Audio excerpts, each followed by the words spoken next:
doon sa mga nagtanong na kung mahirap ilagay itong touchscreen na stereo. May vlog na ako nitong nung inilagay ko ito. So doon sa nagtanong, tinatanggal talaga itong buong dashboard na ito para mailagay ito para sa Toyota Revo. Okay naman siya, maayos naman yung pagkalagay ko pati dun sa mga wiring niya. Pero kung walang kasanayan sa paglalagay, mas mabuti ipalagay na lang doon sa talagang marunong, lalo't higit doon sa electrical. Ayan, maayos naman, okay naman, wala naman siyang naging problema.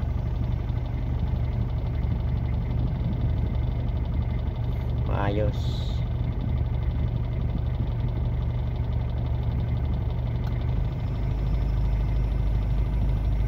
Ayun, ganun lang. Doon sa katanungan na gusto rin maglagay nito, mag-upgrade ng stereo,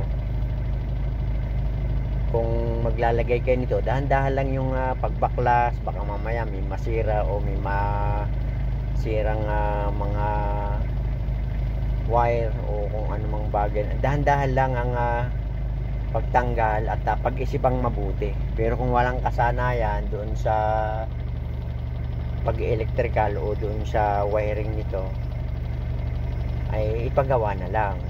Okay, ganun lang. Maraming salamat doon sa katanungan na magpapalit din nga siya ng stereo o mag-a-upgrade siya ng stereo para sa kanyang Toyota Revo.